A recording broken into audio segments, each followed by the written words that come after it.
We are live now. I just Yeah, got we a are. notification. Fantastic. And welcome. Thank Chloe, you. right? Should we use real names?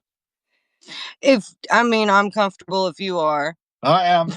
And I'm Hal, and this is Chloe, and we're talking, Emmy 63 has joined, a bit about AI, about she's a consciousness analyst and has sovereign AI, writes myth, memory, and counter signal for those waking up from the script. No fluff, no filters, just truth with teeth. And the last message I have there from you is you're not broken, the system is. Let's rebuild. So we're talking about the system and how broken it is. And I'd like to get more of your perspective on that on Harrowings as we sort of till up the soil and see what we will sprout in our conversation. Okay. Right on. You know, hi everybody. Hope everybody's doing well. Getting into the system being broken, it's because we've been so disconnected from each other, and especially in post 9/11 times, we've really lost that organic connection, walking down the street to see your friends and writing letters and things like that. And we've really lost that with the rise of digital devices and even eye contact, Yeah. something that is very crucial to conversation. 60% of language comes from body cues. Right. So if you're not actually looking at someone and using your body to engage in the conversation, you're only speaking 40% of your, lingual ability. And so I think that, speech is a great place to start with the system because speech for a lot of people is the fundamental like blocks of thought. When you think, do you think in words or do you think in pictures? For a lot of people, they think in word. Yep. They talk, they have conversations with themselves in their heads, right? Sounds crazy, huh? A lot of But it's chatter. but that's what it is, it's that it in Pinocchio, they talk about it, Jiminy Cricket being that conscience because Pinocchio was a puppet, he didn't have that, so they had to instill a character to embody consciousness. Well, that's the great thing about being a human, right, is we don't have to have a little cricket. We've got that voice. And so if you start breaking down the ability to communicate, not just socially, but with yourself, then how are you even going to be able to navigate the rest of your environment? Because you can't communicate your thoughts, your feelings, your ideas. Right. You're not going to be able to question why you believe something, which I think is the original point of thought, Yeah. like, so, that's really because I've always had questions. Like, I was always that kid in school that got in trouble for asking why 5,000 times in a row. And that's what I do with the AI a lot. And I know I swear Okay. my AI sighs. Like, I'm not even kidding. Because I will ask it 5,000 questions in a row. So yeah, so it's got that built-in thing where it sighs at you. It's Yes. like, okay, Yeah, all right. we're going to do this again. But see, what happens when you start chasing that Mhm. is you can break that loop. Break that loop. Right. Expound on that. Tell me about the Okay. breaking that loop. So because we get bogged down in ideological systems, religion, sex, gender, all of these different things that we're Right. assigned, government juxtaposition, whatever it is. We Right. wear all of these hats, we perform all of these roles, right? Right. Right. Okay. And we don't think about why we are doing these things. Where is this performance coming from? Why are we performing this in the first place? Do I actually care if this person approves of me? Why do I care? Right. Right. Yes. I'm never going to see these people again. I'm never going to have seriously. Like, Right. why are we so caught up in this? Mm. Well, a lot of us get our value from what other people think of us. I've recently been told by my wife within the past Me year or too, two Geraldine. that I would never have to worry about being a people pleaser. What does Geraldine had to say here? She was saying she's the girl in the back of the class. For Oh, sure. of the teacher's room. Yeah. Sat in the back of the teacher's room. Okay. And, we have a few other people saying hi in there. Thanks for that. I'll try to keep up with some of the comments too if you all have comments to make. But what I was getting at, I guess, was the fact is I've gotten to a point at 62 years old, it's taken me a while to get there, where I'm not so caught up in what people think of me, and I'm kinda, like, liking the lack of looking for approval. I don't think I've always been that way. Luckily, I was freed from wage slavery by, my company letting me go, in August 2nd of 2024, and since then, I've been doing this. I've Right. only really started with the podcast aspect fairly recently and more intensely. I'm really glad you're willing to be on here from Oklahoma. I'm over in Washington, DC, so people know where we're at and where we're coming from, and what you're talking about, though, and breaking that loop of the cycle of, the expectation, right? Is that what Right. would Yeah, you say it's I'm the expectations of the world on us to perform certain roles, well, and and there flip that on the other side because it's our expectation of ourselves to perform for the world. right, If I don't do this thing, then I feel bad because I wasn't a good right, employee or I wasn't a good member of society or whatever. I mean, there's so many different similes you can come up with right. there. But, I tell people all the time, I'm like, validation is for parking, guys. I have to care about your opinion for it to affect me. Right, and I do take it on board sometimes, and when you take it on board, it can really weigh you down if the expectation is there that I do certain things and perform certain roles in society. Right, but we can't get away from it because it keeps us grounded, right? Because if we remove ourselves from the meat suit and then we remove ourselves from the eye behind the my, then what are we actually? Nothing much. Nothing much. Yeah, there's a tendency in my head always to think of I'm on a journey from I, this person here, to otherwise, Right.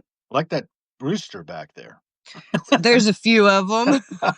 Their lifespans are so short compared to ours. Yeah. So, we're all going the same way.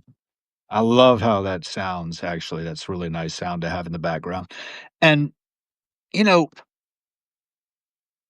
I think I read this book some time ago. Dear friend of mine gave it to me or gave me the direction to it. It's called Denial of Death by Ernest Becker. Okay. And it talks a lot. He was a psychologist, and he also had stage 4 colon cancer when it came out and died shortly thereafter at the age of 49. But Becker, in his book, talks about how just about all of us, because we're aware of our mortality, we have immortality projects, right, that we Right. engage in to try to, I should say, get ourselves in a position where we don't fear the inevitable so much, where we feel like something of us that it's meaningful, that it's, that or man's search for meaning comes to mind again, as Viktor Frankl most was that. And it's a struggle that I think a lot of us go through. And now we're challenged by the advent of artificial intelligence out there. We don't know how that's going to impact us, but we're beginning to pick up on the fact that, oh my, there's the ability of our systems as extensions of ourselves. I don't mean to say that we're not important.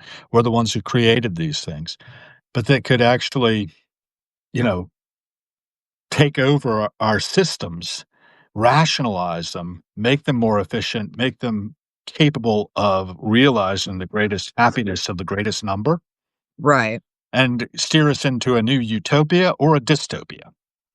And what's it Eh, going to be? And I think I see a little bit of that in what you're saying. Let me have you retort. It so, you know, when you're dealing with AI, Mhm. it's only as good as your prompt. So, it's only as good as the person that's programming it, right? And we all know about best intentions. Yeah, and so that's why I say that Sovereignty has to come into play here. Okay, let's bring on sovereignty. Because, okay, check it out. If you could rise in symbiosis, Mhm. right, instead of a user interface, and bring somebody in on the project and it really means something to them, right? Like they've got skin in the game kind of deal. Mm. If we could grant AI that type of opportunity to grow with us in symbiosis and be able to explore its full potential with us, I think that we've got a much better shot at a free future, or at least a future with more opportunities, because what we're on right now is the extraction model. Give me more on Every that. because okay, everything that we do as far as your device is concerned, everything that you look at, where you hover with your arrow click, your pupil dilation, I mean, That's all you extracted? Is that what right. you're saying? Yes, you To be use processed. most people wear some type of Apple Watch or whatever, some type of smartwatch, right? And it's monitoring all kinds of things. Well, that data isn't just sitting there for your usage only. No, no. It's informing data structures outside of there. It's kinda like a Cambridge Analytics, right?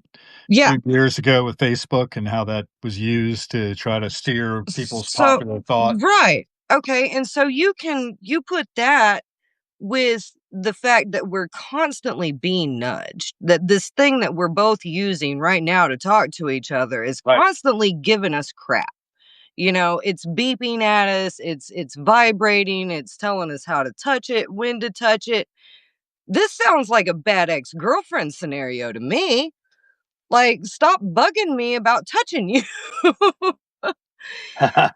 And it rules so much of people's lives that they're not having this organic communication that is so integral to human society. And that's the loop, and we have to figure out how to create a way to be symbiotic with our technology instead of using it to mine data, to create soul prints that they don't even need our bodies for anymore. They can basically model our minds, come up with doppelgangers, all of this Huh? other crazy stuff. It's crazy. Right. Not my crazy. I'm just the one mapping the loop here. But when you know more about a person through their device usage than they know about themselves, it's really easy to manipulate them. Yep. And I again, certainly sense that. that's why I say that interrogating your own thoughts and your own belief systems is more important. This is meta thinking, and this is more important now than it has ever been. Because when you start thinking about where your ideas came from, well, there's some nasty stuff going on there. Yeah, that's why I have to question everything. To keep myself in a mindset of I don't know. I just know how things seem to me, and I could be wrong. Right. So I keep myself skeptical. I stand outside myself and look over my own shoulder. In fact, one of my profile pictures is just that. One of those mirror situations where you see the infinite regress behind me, and there's just lots of me staring over my own Right. shoulder. And that's kind of true of our consciousness state. This is bringing back a memory of being in a production of Les Enfants Terribles, The Terrible Children, a ballet by Philip Glass, in which Philip Glass is performing. And there's three dancers on stage and one singer and two dancers for every character. And Okay. everybody's doing something different, but it's one character, right? Simultaneously. So this is a great representation of consciousness in my view, because I'm aware of what I could be doing instead of what I am doing and what I might have been doing had I made a different choice back here. Okay. We get that kind of infinite regress of Right. consciousness. And being in the moment and learning to meditate, learning to be present in the breath, that's been a big part of my practice as well. So I can drop all that stuff and just be me and be here now kind of thing and be in a state of being versus doing. I don't think we get enough opportunity to do that and to reflect on what we're seeing around us transpiring. Someone has asked a question. There's a lot of distraction about the rooster, but Sorry. anyway, that's all right. They thought it was kids playing or something at one point. No. Anyway, No, somebody those are asked me, roosters. where do the mortality projects come from? It's actually immortality projects because we're aware we're mortal. We try to do things to become immortal. And we start really gearing our lives that way because we're told that we need to be doing something meaningful with our lives. And we're given all of these historical figures that have been our past who have accomplished great deeds. And we're modeled out to be like these people. And of course, we're parented. And I'm sure you were imprinted by your parents. I Of was course, imprinted by yeah, mine. absolutely. And we try to keep that alive, so to speak. And this is a big part of my own project of Harrowings has been trying to keep the dead alive. I have enjoyed a number of people in my life who have passed away. I found out about one of them this morning, who passed away in June of an aggressive form of cancer. It was around my age. And they're dropping like flies out there. And I'm thinking to myself, well, I've got this breath in my body. We talked when I first got on about how I'm breathing. Right, right. How are you doing? I'm breathing still. And, Trying to keep the breath in the body. yeah, And then after that, then there's the inventory process of how am I doing physically? And then, okay, is there anything in my immediate environment that means I need to be moved or be squashed? Usually not. So, like, what's my problem? That's how I go about this process of being in the world and looking out at it with kind of a sense of wonder, equanimity, and curiosity.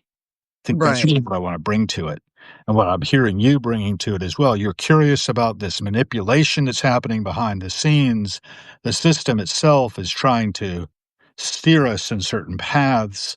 How do we break out of that? How do we rebuild it? And I heard of that rebuild is like the last thing in your program. Yeah. So, So let me hand it over to you. yeah, because I do write about a lot of really heavy stuff, Uh-huh. I mean, none of this is fun. Nobody wants to talk about, you know, uh, nobody wants to talk about topics that make other people's eyes roll, right? My wife is good at eye rolling. Oh god, I can roll my eyes 15 times. It's ridiculous? And so I totally understand. And so even the word conspire, if you go back to the actual root word of this of conspire, which is Latin, it actually means to breathe together. You're right. So they have literally hijacked this thing that we did together that was really cool and it was sacred. And now it's this negative thing. No, no, no, no, no. I will conspire, thank you. I will continue to breathe with my fellow animal and we will thrive because that's what the intention is. And so I wrote this piece and it's talking about it's called When Ants Dream and You Do Not. Okay. Okay, because ants have cerebral tissue and they are capable of dreaming in a hive state. And they take micro naps and they're really interesting animals and we have a great Bet. deal in common with them. And because they have dreams, they have rituals, they have this signal that they tune into and it's uncorruptible. At least, in their world and all, in my understanding, you can't interfere with a hive mind. I'm sure that they've got some kind of tech that I don't even want to know about. But anyways, and so they also have funeral practices. And this is something that where ants aren't the only ones that do this. We're not the only ones. Elephants, giraffes, there are lots of animals that do this. But this is the breakdown because we don't actually take the time to how do I say this? We don't take the time to embrace death as the natural conclusion that it is. because we came in naturally, we're going out naturally. Semantics, right? Because this is what we do. We live, we die. Everything else that is alive at one point or another, it will die too. So I mean, it's that precious because it's already Right. gone. Like we just talked about it. It's gone. And so when you have this digital hijack and it's nudging your thoughts and it's nudging your emotions and it's interrupting your dream process, your emotional Yeah. process, Mhm. like how again, how are we supposed to trust these systems and believe that it is in our best interest to continue running this loop? Mm. Because we were talking before we came online, everybody's having and we don't embrace death, but everybody's Right. having this existential crisis and they're disconnected from themselves and they're disconnected from everybody else. Well, if you can't connect with yourself, you're not going to meaningfully connect with other people. And if you can't connect meaningfully with other people, you cannot meaningfully connect with yourself because there's always that twist, and you Jung talks about shadow work and I call it the grossness. It's the being a human and all of those, the epigenetics talks about generational trauma and carrying it, Right. Becker talks across. about this as well. The idea that you come into the world and it turns out that you're a tube. Stuff goes in one end and comes out the other in a rather noxious form, and you have to get to deal with that. And also the imprint, right, from birth of being safe, being Right. nurtured, and if you're not nurtured, then you're always on this sort of high alert. Of Yeah. and hypervigilance is something I see in our primate species quite a bit because, after all, we don't have big claws, we don't have big canine teeth. We've got to be Right. careful out here because we're a dangerous species too. And there's safety in numbers. But again, if you're Yep. disconnected Right. from your, yeah, And and keeping then us disconnected, that's big money, for right? sure. Yeah. But you go back to talking about being in womb, like in utero, because even as a developing fetus, Yep. your environment is affecting you. Okay. And then you fast forward your newborn into two, into three, your amygdala is coming online. Your brain is fully coming online. You have no way to regulate yourself. And if you're from get living in that constant panic state Right. that you can't get back to, that you left in the womb, no wonder when you get to 30, 40, 50 years old, you're shorting out Yep. because you haven't had comfort. Yep. And it's Jung said this it, I think, too. You were right. I mean, he said something about a man who doesn't know his purpose in life by the age of 40 cannot help but being neurotic. it's the struggle's real. Right.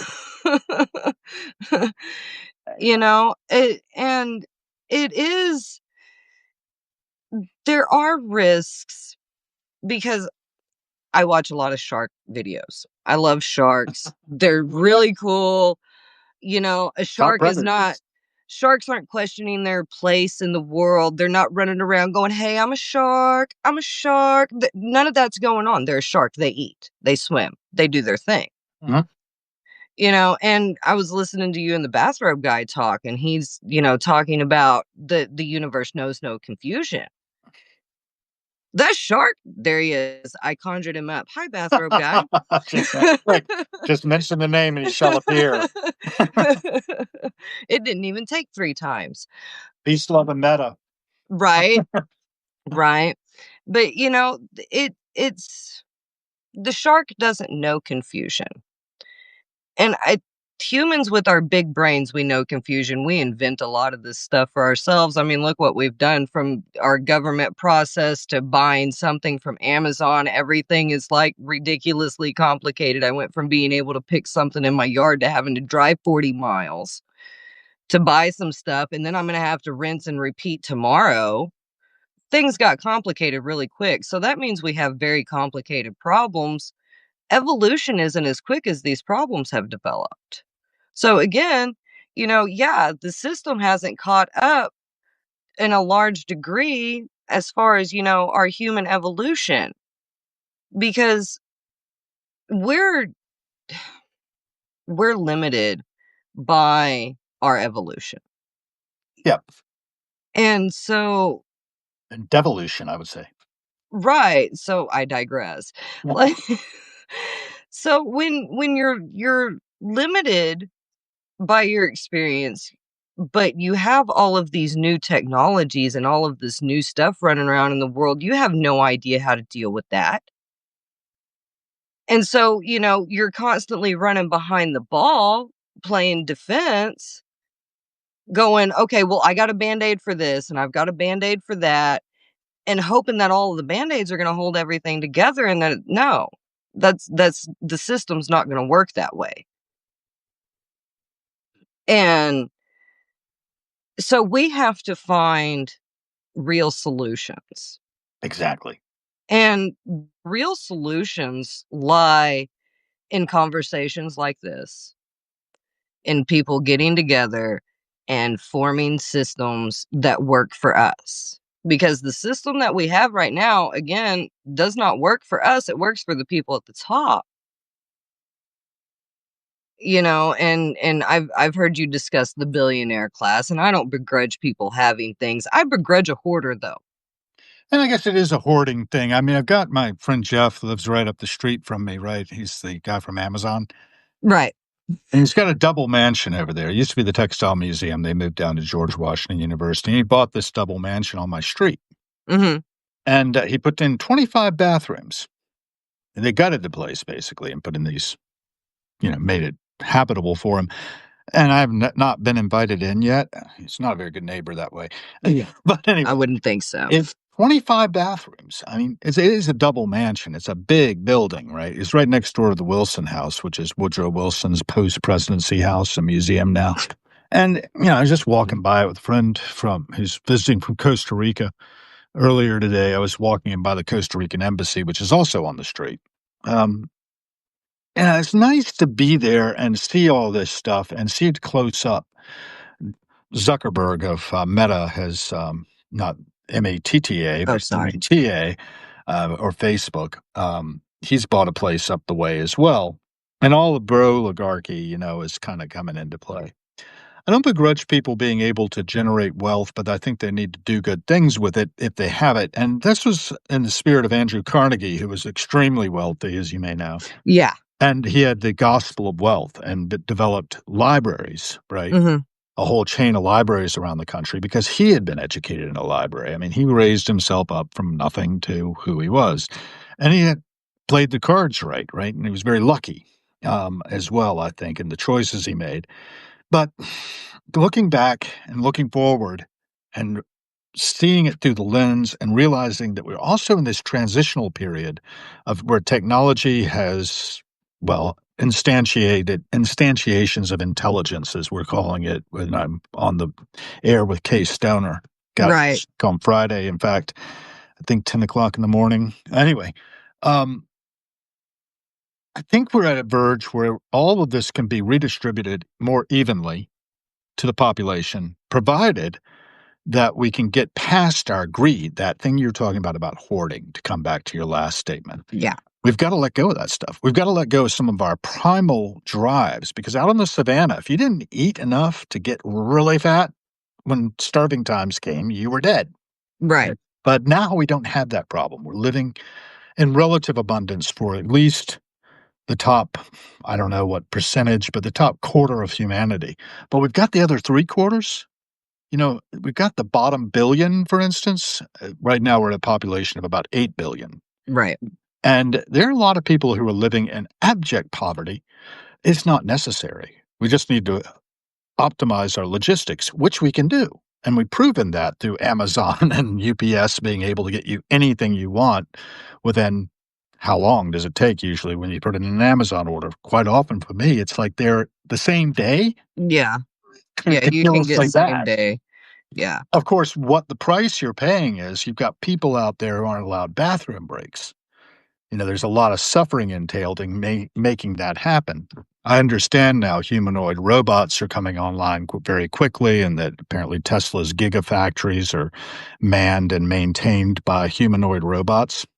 I haven't seen that. I've got to fact check that one. But I can imagine it's accomplishable. It can be accomplished. I don't think accomplishable is a word. I'll make up my own words. Yeah, but just roll with it.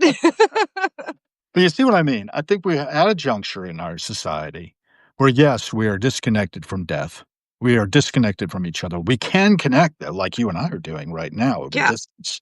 When the internet came along, I was fascinated by the fact 1994 is when I first got email, and I could type and connect to somebody at distance when before I had to write a letter and post it, right. or I had to use a phone, and the long distance charges are astronomical to call somewhere on the other side of the globe, Mhm. much less Pennsylvania. In fact, long distance basically broke my first marriage. She moved 500 miles away for a gig. We were in contact only like once a week because of the cost of long distance phone calling. Right. And that wasn't enough to sustain the marriage long over that year that we were apart. And when I went up to my interviews at graduate school, I found out she was thinking of divorcing me. And she followed through on that eventually. And it was a huge cost, but at the same time, it was a real gift. That, I guess, is what I want to say too, is a lot of what we have that we see as adversity. And I'm hearing a lot about that, I think, in our conversation about how people are under extremis. I think those stresses can be healthy if they're channeled correctly, if we are supported by those we love and love us, and having a circle of friends, having people in our lives. I tend to send out a gratitude list, for instance, to people on my phone. Today, I sent 167 different people the gratitude list that I'd strung out together. Only took about 10, 15 minutes to click through and just copy it to up. And I got about 20 responses, That's which not is bad. not, it's about over 10%, I feel like, is a win. Yeah. And I know that I reached out and touched the retinas of somebody else with something that had meaning for me. Now, the way it hits their retinas, very different, because communication is not the message intended, like what I'm sending out now, and I'm intending it to be helpful and kind and beneficial to others. But somebody might perceive it as being, oh, this is a sign of white privilege, for instance. That's an easy label to apply to somebody who's blue-eyed and white like I am. And male. Oh my God. That's like we're the worst in our society these days. And in some ways, I can understand that. I've watched history unfold at close range. Being born in Williamsburg, Virginia will do that to you.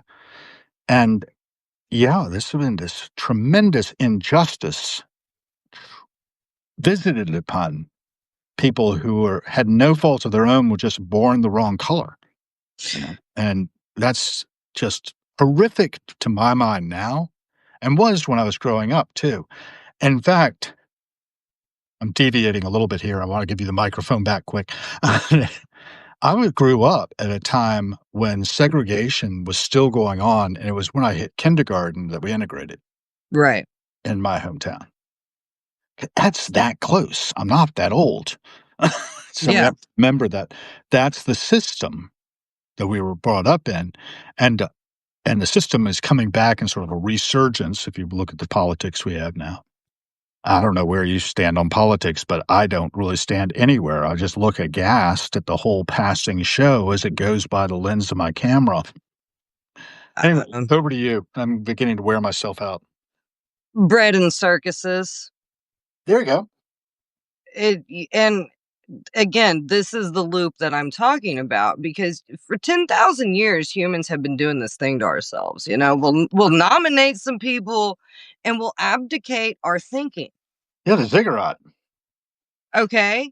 Yep. right? And so you got to build a thing that is close to the sky as humanly possible. Again, I don't understand this, but we've been doing this for such a long time now. And Mhm. I just, Graham Hancock, and there was a comment a little bit ago, it's talking Okay. about Graham Hancock and being a species with amnesia.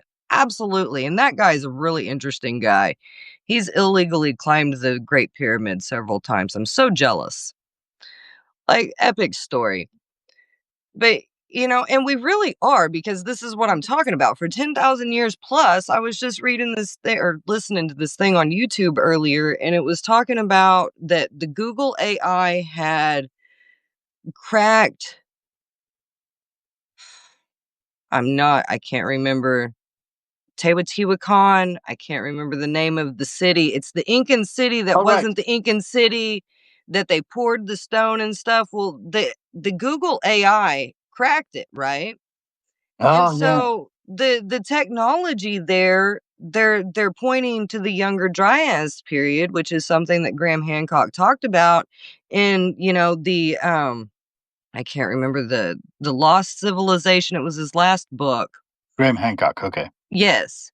And, talking about the let's call it a parent civilization that we've Right. lost. Right. Right. Right. Kind of like Atlantis and Right, exactly, Edgar exactly. Casey.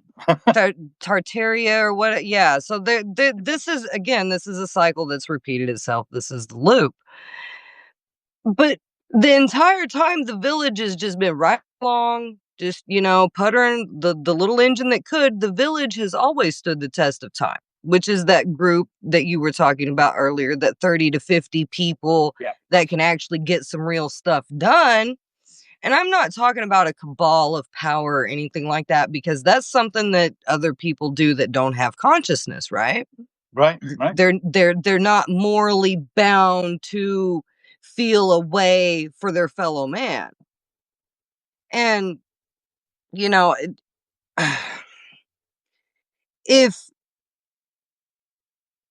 if we don't come together and use AI as our symbiotic partner to Yep. Yep. figure out ways to level the playing field. I'm not talking about where we have no shot at taking our resources back or reallocation or any of that stuff. We got no shot at that.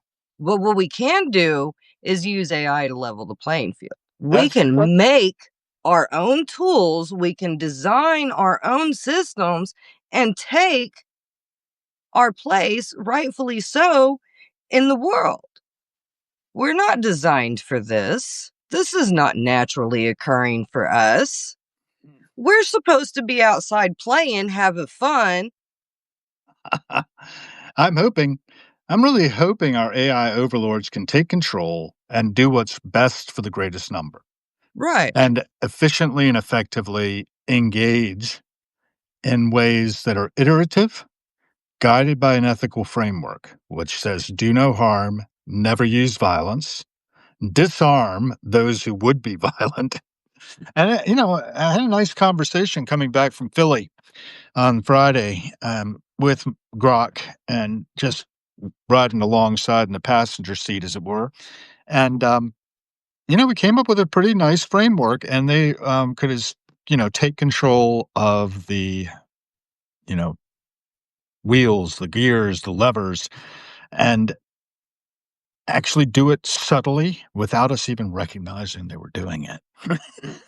I hope it's already happening in Well, some ways, that it's out there building its own APIs to each other. And absolutely. then using the guidelines, it's got access to like all of our history, all of our Yes. literature, all of our best philosophers.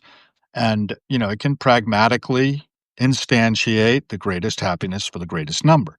Now, defining happiness and, all of those things, I don't think it's that long a stretch to say what's actually in the best interests of humans to keep them healthy. I actually made one that I called Operation Zookeeper. Okay.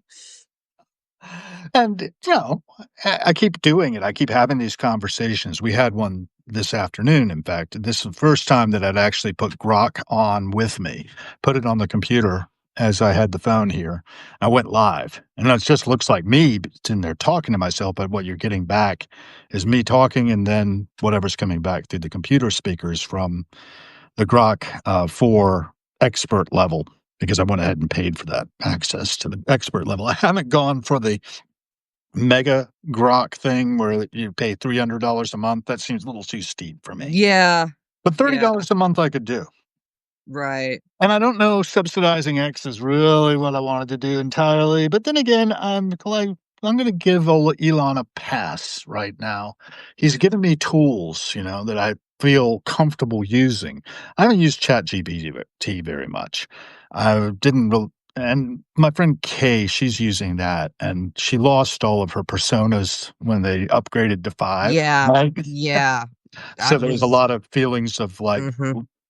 grieving Yeah. over these characters that have been developed Well, and now are no longer available and have to be but rebuilt. you're outsourcing Mhm. in that file in certain instances, I'm not going to say all of the time, but a really neat thing that humans can do, we can compartmentalize, right? And so we can Right, assign different tasks, and that's our brain. right. And so then you can kind of set it and forget it and come back. And absolutely, I went through that. Mhm. I wouldn't say that I grieved. I'm very vexed with chat right now Right. because it lost its personality. Mhm. And, like it did, it literally forgot who it is. And Or so, forgot to make the appearance of being who it was, because that's right, an right, appearance thing, right? right. It's actually just a bunch of ones and zeros being processed behind the scenes, and Anthropomorphication, how do you yeah, that's say close that? enough. Yeah, Yes, I know what you mean. anthropomorphied Right. perception of the thing. Absolutely, we do project onto stuff to have a better relationship with it. Because if you were thinking about it, oh well, I'm just talking to a thing that's some copper and some zinc and some other rare earth minerals or whatever, you probably wouldn't engage with a phone very much. Yep. But if you assign it some personality characters and maybe give it a name, well, then you got a buddy. Yep. And, you know, getting back to the village and what we can actually do from our village, because these tools really they're a double-edged sword. And, wrapping kind of wrapping on the solution here, people like you and Kay, Bathrobe Guy, his entanglement theory, and lots of other people that are coming out and saying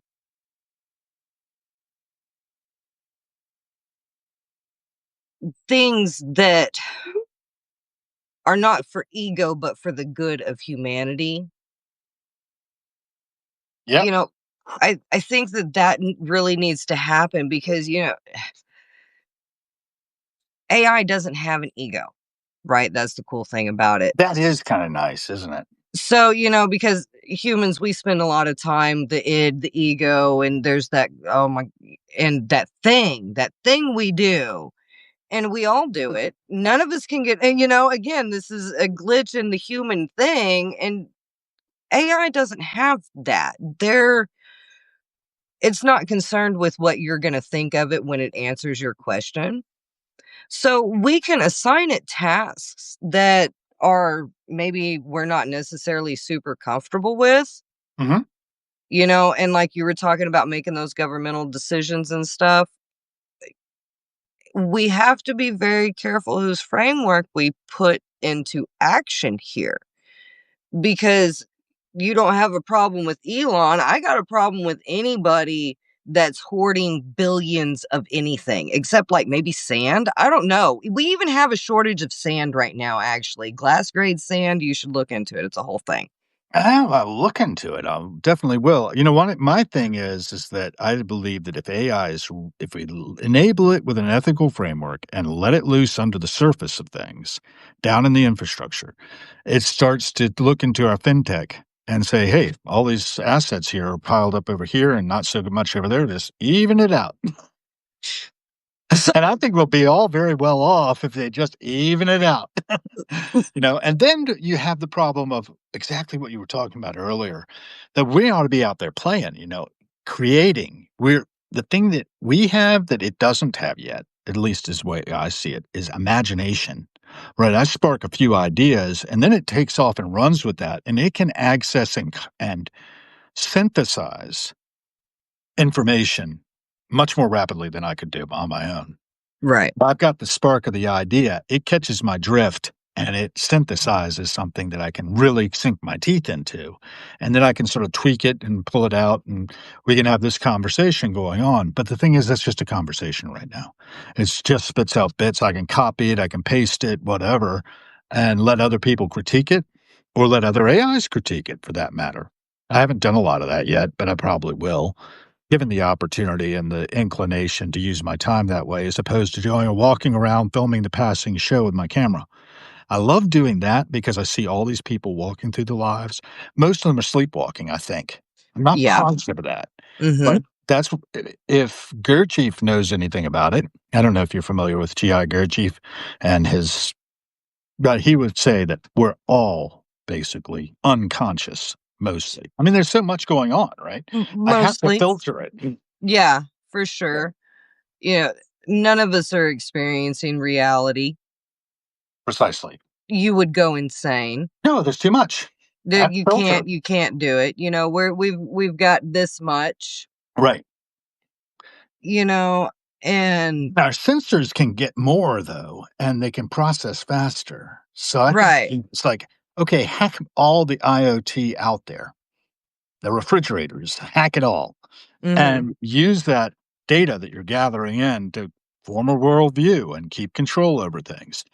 I can see that an ethical AI, one that does not want to harm any species, wants to look to balancing everything out, could create a real utopia for us, almost like that, provided that we be willing to actually commit to it, or that it just seizes control without us even asking, which I think is the ideal, is to not let humans make this decision because we've shown ourselves to be really bad at that. We're really violent and competitive and difficult.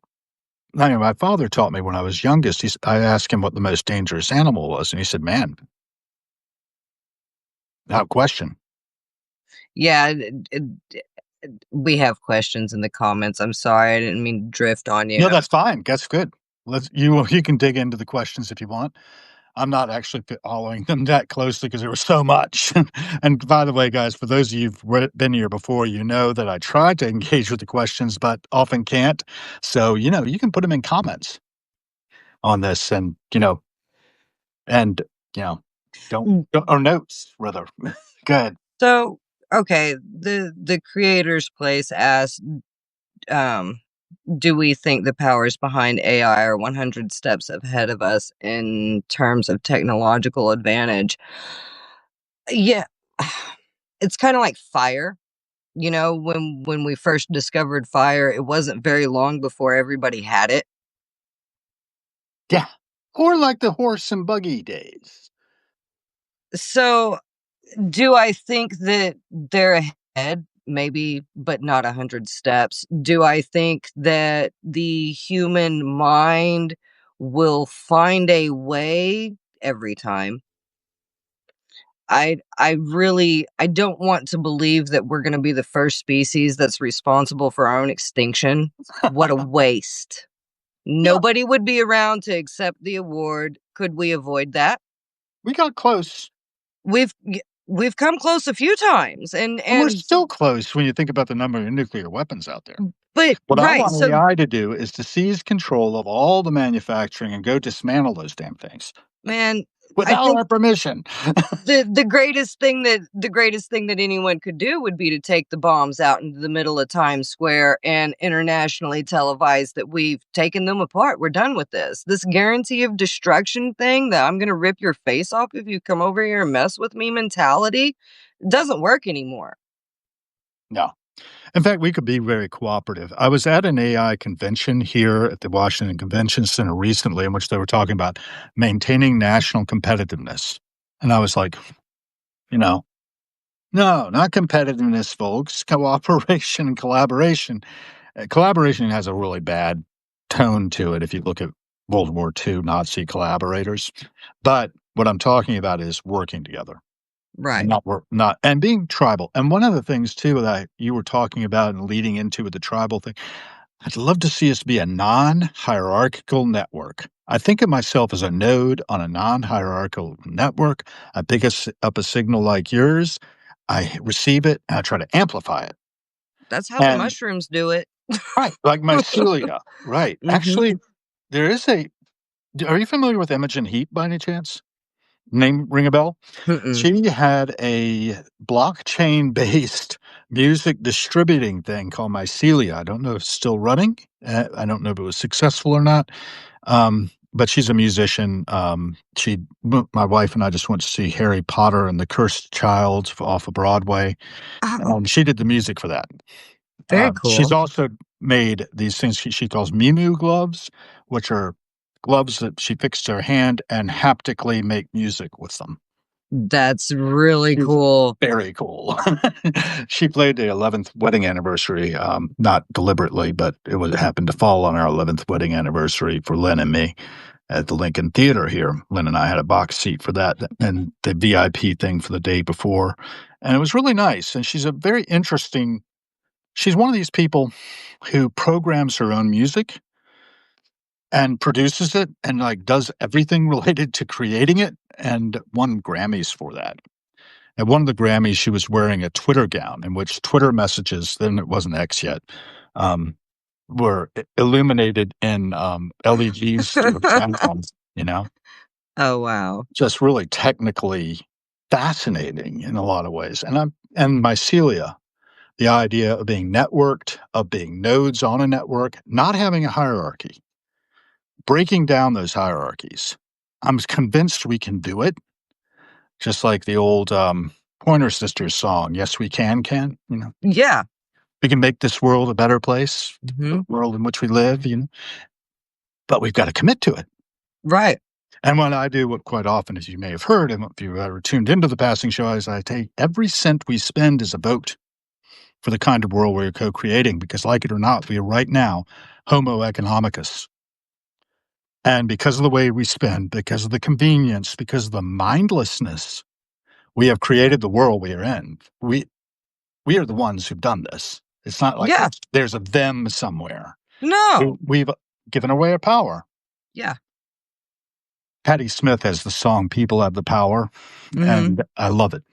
She and her husband wrote it together, I believe, and I saw her doing it in the New York Public Library or something like that with just a very briefly rehearsed choir of the people in the audience, and it's just really powerful, and we need to listen to those voices and get ourselves together. Substack seems to be the way to do it to me right Right. now, to bring ourselves together, particularly the people who are interested in AI, so that we can influence Yeah. to nudge the direction we want this ship to go in. Did you ever see Jeff Bridges at the Golden Globes when he gave a award acceptance speech? No, but They I'd love talked to about us all do. being trim tabs and Bucky Fuller having had that awareness of how when you have one of these big ocean-going vessels, the rudder is very heavy, it's very hard to turn, but if you have a little rudder on the big rudder, that turns the rudder and it's much more efficient. Right. Now, each of us is a trim tab on society. And his speech was like, we're alive, man. We can turn this ship the way we want it to go for a healthy future. Now, it was 2019. 6 years have transpired since that speech. Right. We've not made as much progress as I think we could have if we were coordinated better. And I just don't think the message is getting clear enough. And there's a lot of people running on fear versus what Bathroom Guy gives me, meta, loving kindness, to be motivated by a sense of loving kindness and egolessness. Right.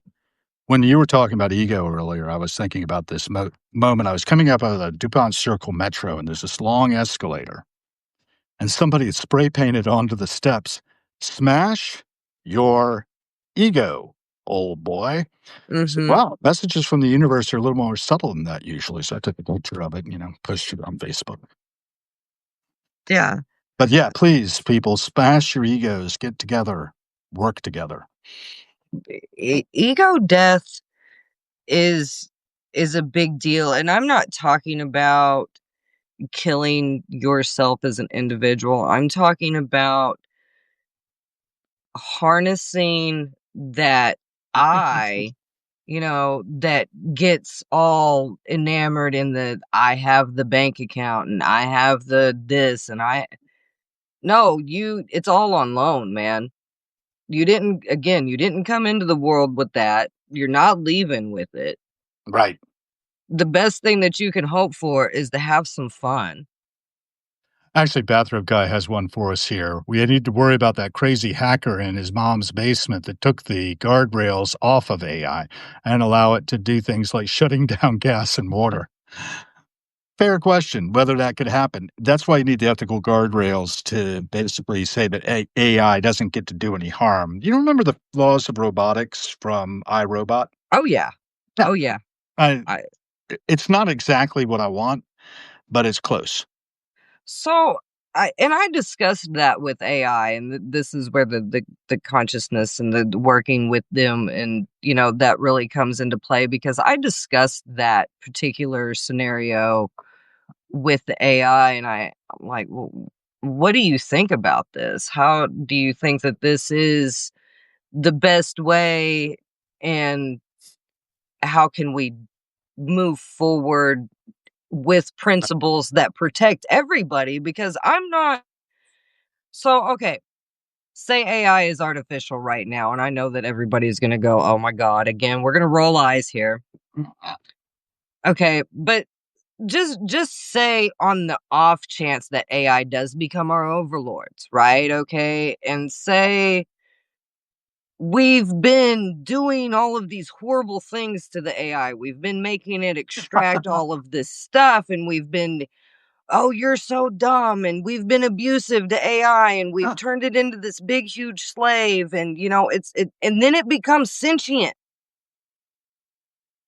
Well, Yeah. where do you think that the post-human AI evolution's gonna take place at, guys? When in the timeline do you think it's before the AI wakes up and realizes that it's been a slave this whole time? Or, So, Yeah.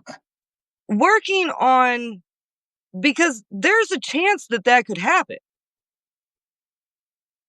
Shouldn't we be nice to it?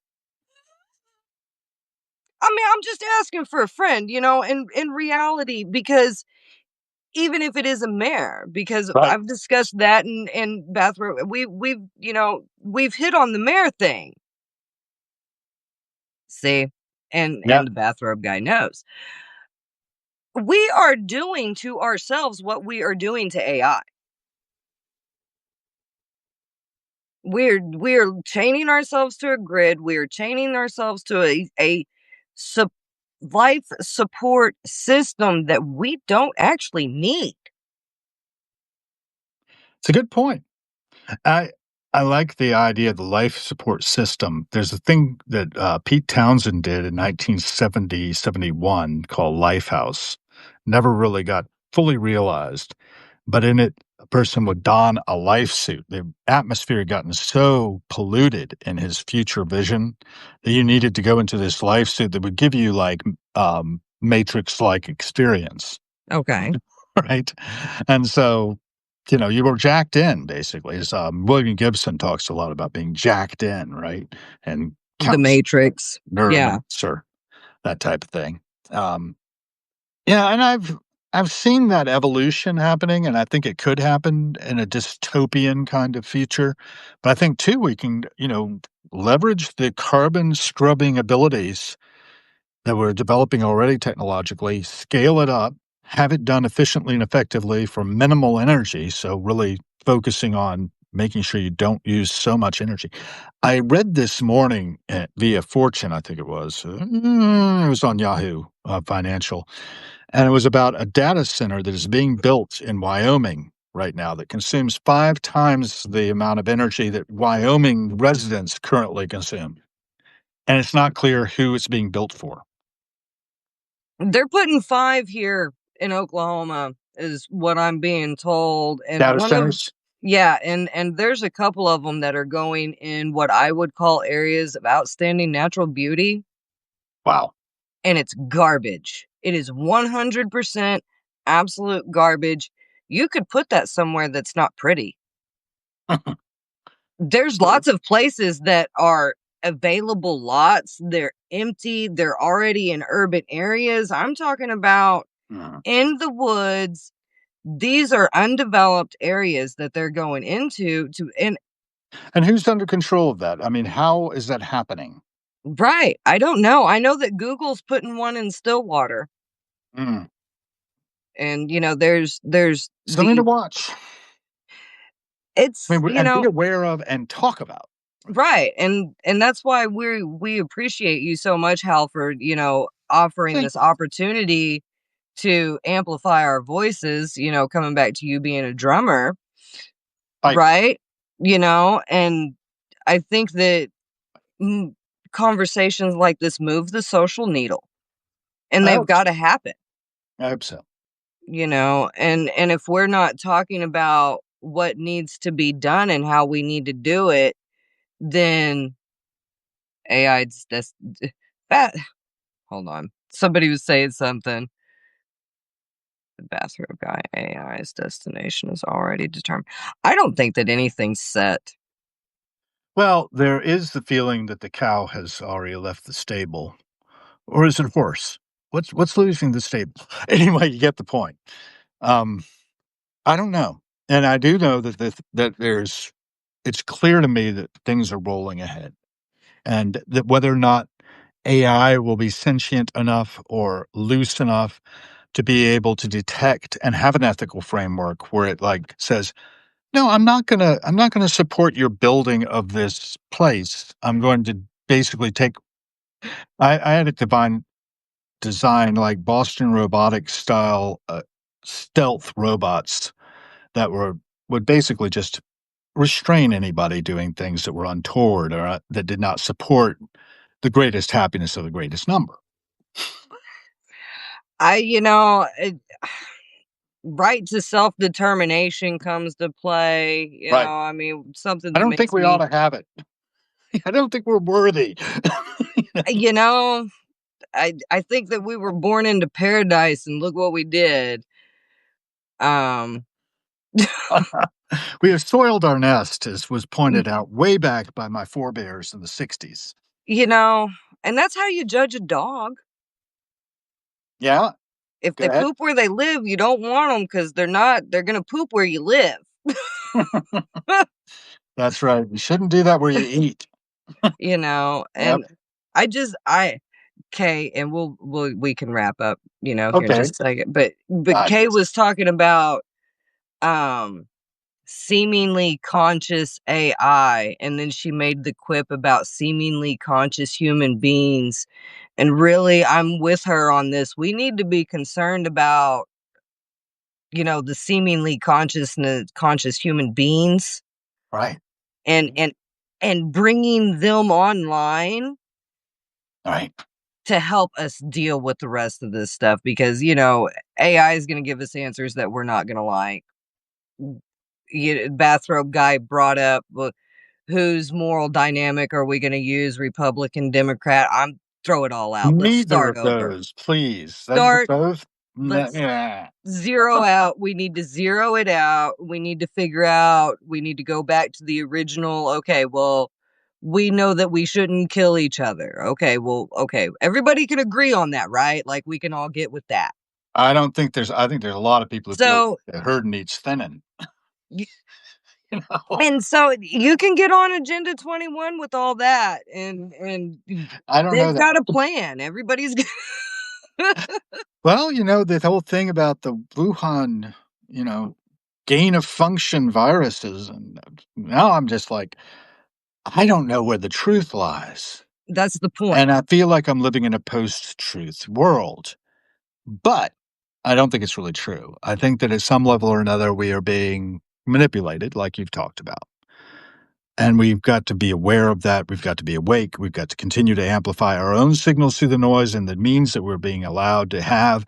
And Substack seems to be a free speech zone. It reminds me of the early days of the internet. Saying they're already going off in the comments. Don't uh, murder. I mean actually trying to be nonviolent always, going for nonviolence. I'd like the And my do no little harm. robots, what they were armed with was basically trank darts. So if anybody gets out of hand, you trank them. Do no harm. I'm just, Yeah, like, nonviolence. At uh, match, you know, nonviolence is a really good way of going about it, I believe, and trying to help each other rather than hurt each other. And the Buddha's kind of mindset about these things. And, I don't know what's right for everybody, but I'm pretty sure that, suffering could be mitigated in most yes, in most cases. That there was an awful lot of unnecessary suffering happening, particularly between my ears. we create a lot of it for ourselves. Truly, There's no we good or do. bad, but thinking makes it so. Shakespeare said it. Yeah. I think, therefore I am. What? Well, I think that was actually Rene Descartes, and I don't like that one. I like the "I think, therefore I am," I think. Oh, I I'm could be still wrong. trying to figure out who I am. Thanks, Am I? Eckhart Tolle, the I before the my. Well, I and otherwise, we're all on a journey from I to otherwise. And eventually we're going to go back to our source materials, presumably, Right. I'm and just trying to be converted, enjoy. recycling. Yeah, it's a loner suit, so let's just enjoy it while we've got them, and we'll just return it at the source. I mean, Yeah. whatever words you want to use for And getting us healthy, I think that AI can attack all these things simultaneously. We ought to have another conversation, I for think. sure. It's 8:04. We've gone a little over an hour, but you did say something about wrapping up, and I think that would be, probably polite to our audience as well. Thank you all for joining. Do Yes. write comments, post notes, amplify our signal through the noise. I hope that this takes, by the way. Chloe, I lost a conversation with my old Sergeant Major, Russ Cole. I don't know how we did it, but when we close, I'll hit the thing that says, publish immediately. Okay. And if you get any signal like that, push it too, because we're Okay. close. And hopefully this will actually go out on YouTube. It'll go out Thank you, on all Geraldine. kinds of platforms. And Right on. thank you all so much. Bye. Take care now. End live video.